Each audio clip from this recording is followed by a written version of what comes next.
Trish and Darry Jenner may be the best protagonist duo to ever grace the horror genre. Justin Long and Gina Phillips were budding actors who played their roles to perfection. Their chemistry was absolutely perfect. Each of their performances pulled us straight into Jeepers Creepers, all the while we fell head over heels for their characters. But perhaps more importantly, we could bond with one, or the other, or both. They made us feel like we were fleeing for our lives with them. It was magic. But the last hour they were together was interesting. Two kids breaking down in front of the world, each in their own way. Two young lives unraveled as we watched, and there were some strange things that happened at the end. The end of life, understanding and fairness, and the end of a scary movie that left us all broken. Trish and Darry, their final hour together.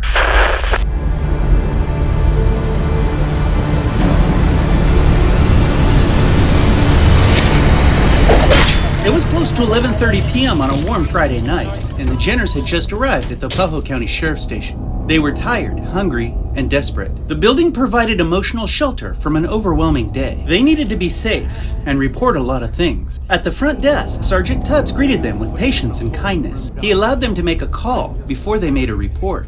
They were way behind schedule, and their parents would be paralyzed with fear, unable to reach their children. For this particular report, the sergeant wanted to hear everything himself. He seemed anxious, like he already knew what they were going to say. Trish had just finished talking with a very unhappy dad when in walked Trisha?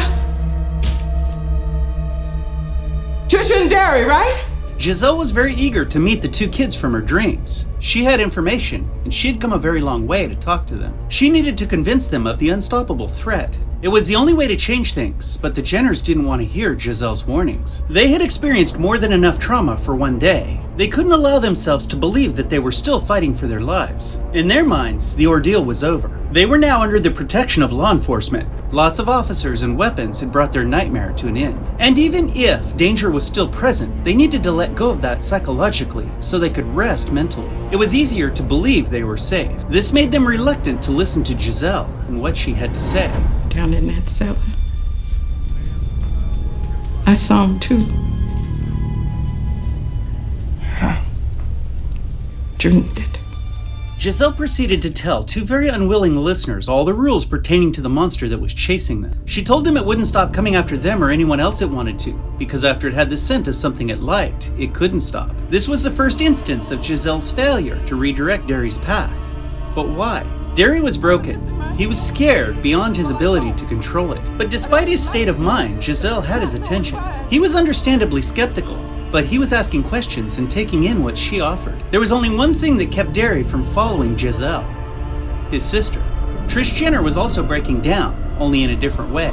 She was in fight mode, and she was lashing out at anything in striking distance, including their only source of critical information.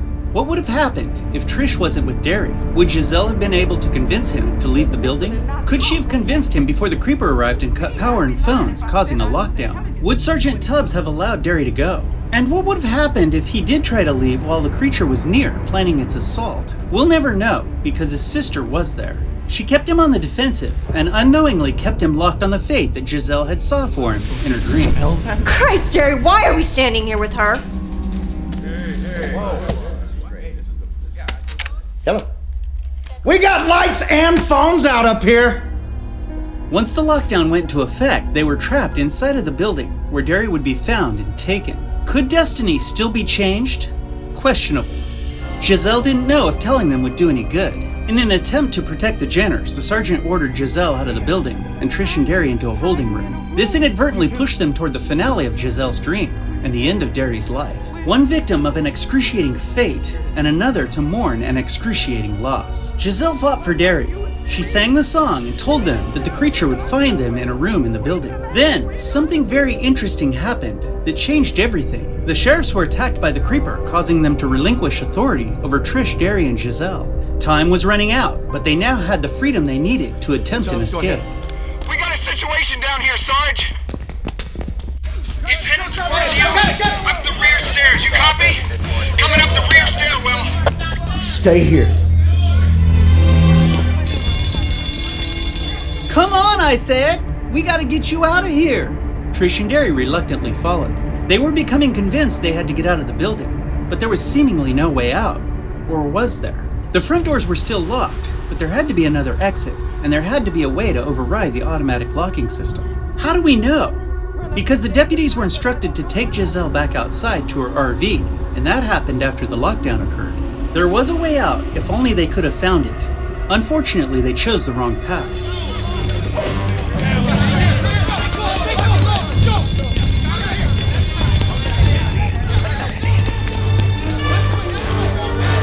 The hall led to a stairwell.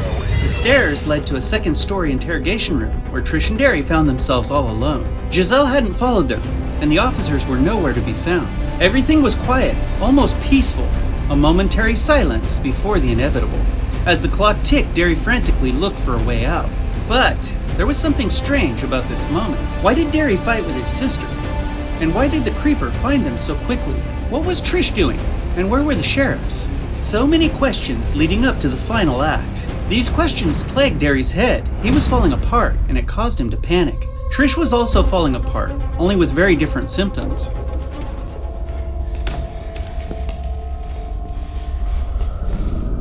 Trish was a warrior, and she had lost all hope.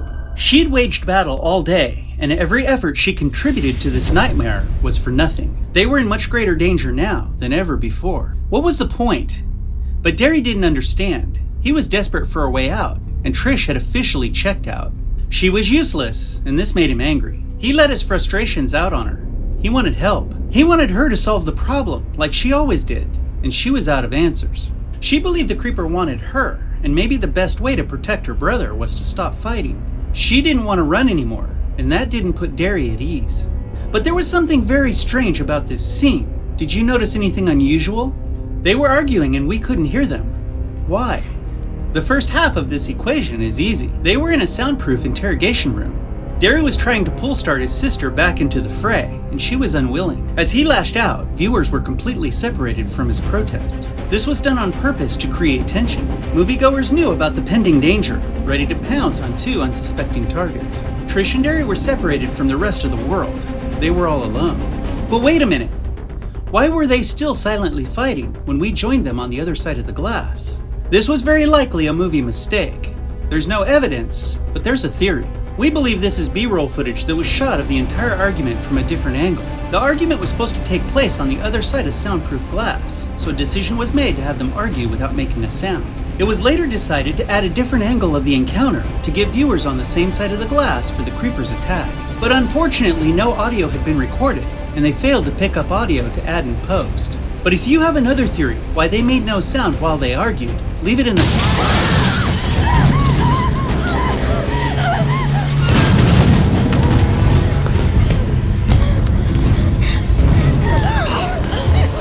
The creeper grabbed both of them around the neck and began assessing their fear to see which one it wanted. It scanned multiple times and found the object of its desire. Trish was discarded. She rolled across the floor and everything slowed down. The creeper had taken... Darry? It couldn't be.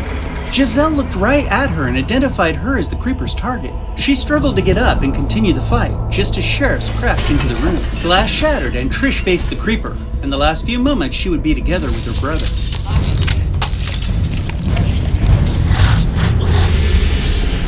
Darry couldn't move. He couldn't breathe. The creeper's grasp around his neck was powerful, immovable. There was no reason to try. It was in control. He could barely make out his sister standing before them, pleading with a monster to let him go. Don't you be a hero! It was all he could muster. Darry knew these were the last few moments he would be together with his sister. It wasn't fair. It never is. Each of them wished they could reverse time, back to the early morning when they were preparing to leave. Why didn't they take his car? Why didn't he listen to Jazelle? It was obvious she saw the future. Why didn't he just listen? Why didn't she listen to Darry? Why didn't she just let him take the short way home? Why did she argue with him and treat him so badly?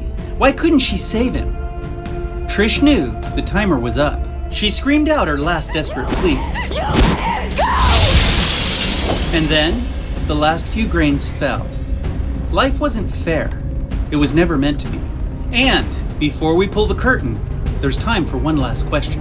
Why did the sheriffs break the glass to gain access to the interrogation room? Trish and Darry entered that room through a set of double doors. Why didn't the sheriffs come in through the same doors?